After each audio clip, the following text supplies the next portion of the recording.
The flag you see on the opening slide is one of over 1,300 objects in the Korean collection at the Royal Ontario Museum. Do you like it? Yeah. It's just a flag, but there's something wonderful and magical about this flag. And I'll tell you what's so special about this at the end of my talk, so stay tuned. Our story today begins in the early 20th century, the period also called the Age of Imperialism. This was the time when a handful of Western powers colonized most parts of the world.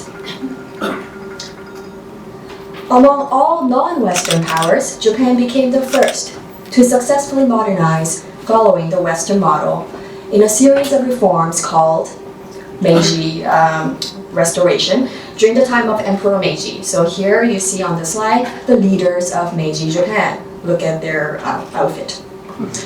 These leaders sought to completely transform Japan into a Western nation by taking radical measures, changing everything from government to food, costume, everything.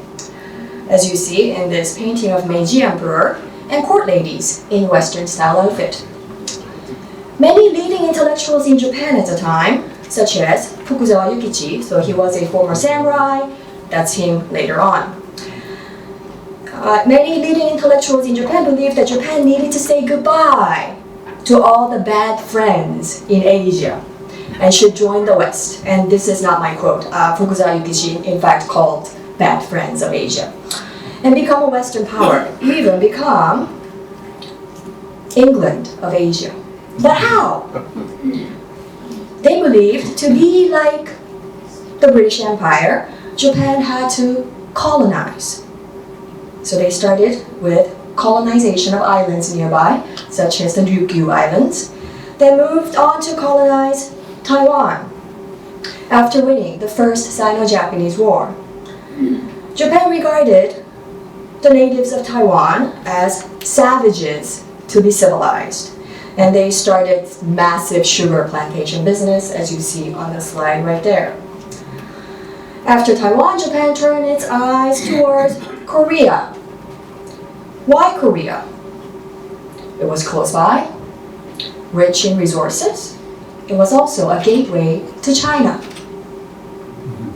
At the time, Korea was ruled by the Chosun Dynasty. Look at the dates. From 1392 to 1897. This is the longest dynasty in world history, 505 years long. By the time of King Gojong, whose portrait you see right there, Joseon was already 500 years old. And as you know, anything that old could have a lot of issues, no matter how glorious it had been in the past. In the late 19th century, Joseon was dealing with a lot of internal and external issues. As Joseon was weakening, neighboring countries like Russia and Japan competed to extend their control over Korea. And as Japan became aggressive, Queen Min, wife of King Gojong, approached Russia to counterbalance Japan. The Japanese minister to Korea at the time, Miura Goro, did not like this.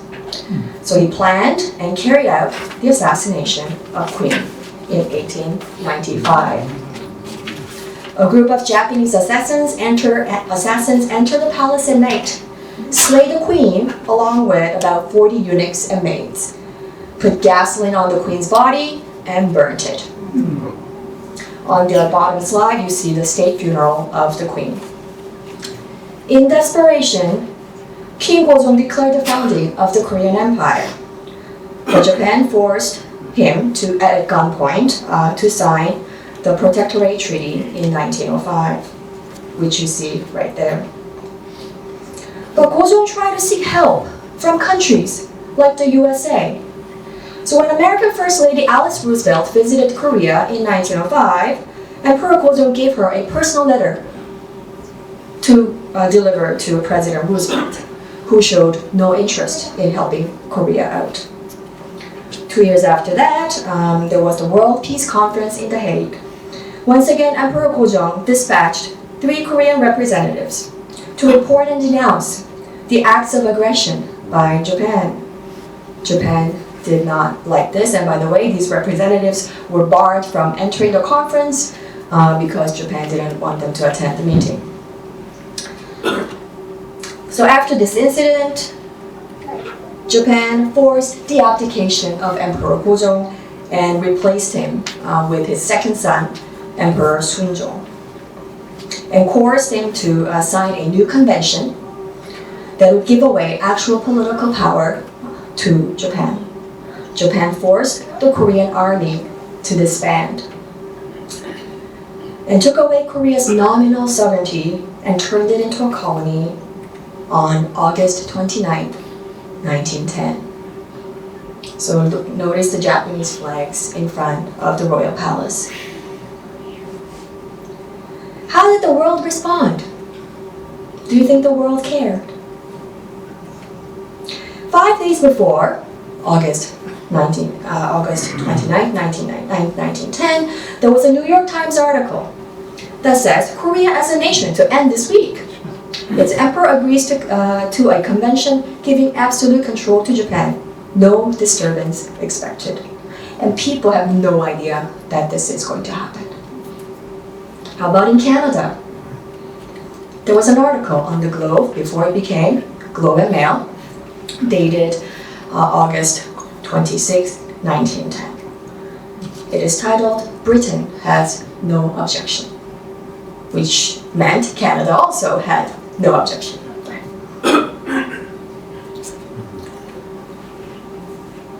2 days after Korea lost its sovereignty to Japan. In fact, this article was written on August 30th, okay? So the day after the event happened. There was a Globe article on the issue, really short, 2 sentences.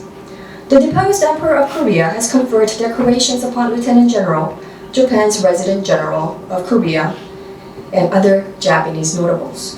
The capital is quiet. This was on page 5. I'll show you the larger page. So where is this article? Found. Right next to the soap. Right there. That's what it is, just 2 sentences long. So why didn't the world care? It was because years prior to 1910, Japan had been negotiating with Western powers to gain their support for its planned colonization of Korea. So look at this Christmas article, or from 1905, 1909, the Christmas Day. This is an interview with the former Foreign Minister of Japan, Hayashi. And Hayashi is telling Canada that Japan is simply following America's footsteps in colonizing Hawaii. Okay? So Japan wishes to annex Korea just as the US annexed Hawaii and turned it into its 50th state. Colonizing Hawaii versus colonizing Korea. So what made Japan's colonization of Korea different from other examples of colonization, such as colonization of Hawaii? I don't have time for discussion. So have a look at the map. Japan's colonization of Korea was a very unique case in world history.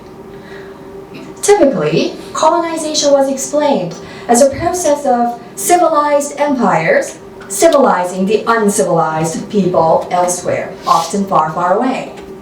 And they called them savages. But Korea was not a faraway savage land. It was Japan's closest neighbor, with a highly sophisticated culture and over 4,000 years of recorded history. To complicate the issue, Japan saw Korea as a culture to learn from until 200 years prior. There was a long history of cultural exchanges. So imagine like Germany trying to colonize France. What would that look like? Therefore, in order to subjugate Korea, it became really important for Japan to reinvent Korean history, even obliterate Korean history. Japan tried to identify historical and cultural reasons for the backwardness of Korean people. And to justify the conquering of Korea, Japan had to create a lot of myth. For instance, that Korea in the ancient past belonged to Japan. Occupation of Korea, therefore, is historically justified. Japan also preached the innate superiority of the Japanese race, using scientific racism, the method used by other imperialist powers at the time, to show that the skulls of Koreans prove their inferiority. Japan's propaganda worked, and Canadians working closely with the Japanese administration came to believe that Japan's colonization of Korea was justified. For instance, in this Globe article from September 25, 1912, Bishop Hamilton of the Canadian Anglican Diocese of Japan, so he works in Japan, writes that Japan had assumed the white man's burden in Korea, that Japan joined the ranks of Western powers to civilize the rest of the world, following the lead of the British and the Americans, carrying the rest of the world towards civilization on the mountaintop. From August 1910 to August 1945, for 35 years, Japan occupied Korea and imposed a harsh colonial rule. So this was the first Governor General, Terauchi Masatake, and that's the Governor General's building on the bottom. Japan was a latecomer to the business of imperialism and had the advantage of learning from Western powers, creating uniquely effective colonial strategies. Colonization of Korea also happened really quickly. To start, they banned the right to assembly, banned Korean language newspapers. Japanese officials and school teachers in Korea all wore uniform and swords, right? With that court procedure, the armed police could arrest and prosecute people. They indeed arrested a large number of nationalists. Economically, Japan transformed Korea into a supplier of food and resources, took away 40% of all farmland in Korea, and sold these lands to Japanese development companies at really cheap prices. Japan also focused on building infrastructure such as railways, ports, roads, communications for easy extraction of resources. So look at all the rice, bags of rice, ready to be shipped to Japan.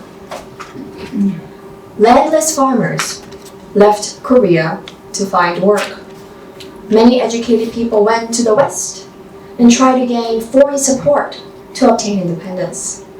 Many also went to China, especially Manchuria, because there they could have a little more freedom to organize political and military assemblies to fight Japan. My great-grandfather became a landless farmer. He had to take his family to Manchuria. My grandfather was born in Manchuria.